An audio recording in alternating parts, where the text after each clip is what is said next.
News is brought to you by viewers like you. Thanks for your support.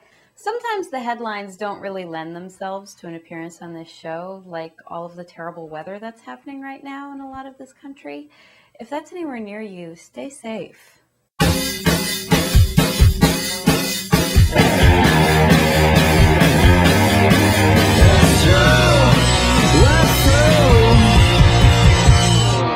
Top story! President Barack Obama met with Republicans at the Capitol in an effort to gain bipartisan support for his $825 billion recovery bill. After the meeting, Republicans reported, "Wow, that guy is something, isn't he?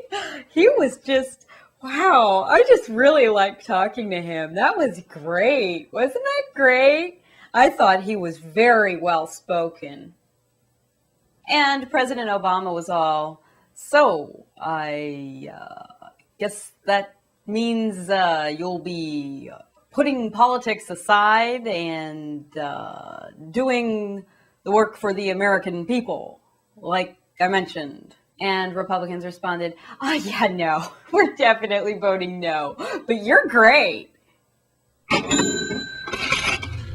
New Treasury Secretary Timothy Geithner has placed limits on lobbyist angling for a piece of the remaining $700 billion bailout pie. Geithner announced, "Look, we are going to cut back on lobbying, those lobbying lobbyists who lobby to get money, like 12 of the banks who have already been bailed out. We are going to ensure that there is no undue political influence," looking at you, Barney Frank, "and we're going to have logs." Yep. How's that for a crackdown? Logs detailing who saw a public official, when they got there, and when they left. So basically like a guest book. Be sure to sign it. It's part of the crackdown. Because everyone knows if there's one way to change Washington, it's guest books. I mean, logs.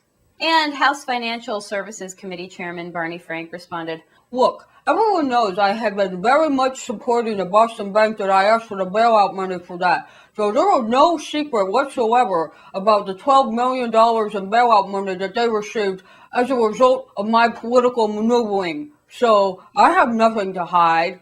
And senators at the impeachment trial of Illinois Governor Rod Blagojevich heard from him, not in person, but on tapes from the FBI. Continuing his media tour, Blagojevich told anyone who would listen, "Of course I'm not going to go to that trial. What is it? I'm going to go to a kangaroo court? No, of course I'm not. I'm going to continue to live in my alternate reality here where, one, my hair looks really fantastic all the time. Ask anybody. My hair looks great. And two, Oprah would want to be a senator. So I'm going to just stick with that and, not listen to her saying, I don't want your Senate seat. And I'm just going to keep doing, what Blagojevich does. I'm just going to keep, proclaiming my innocence. And also, I'm friends with the Powerpuff Girls, and monkeys can fly here. So it's, it's a great place. My reality, we call it Blagojevich world, right? It's great. Meanwhile, back at the trial, senators said, "Wow, we thought that guy was crazy in the media. But you hear these tapes, and wow, turns out he really is." And that's today's news. I'm Marta Costello, and I just have to share the wig with you guys. It's actually two wigs. It's a dual wig. So I started with layer one, the weird animal, and then layer two, the crazy wig, and melded them together for the ultimate cheap joke. Come on now.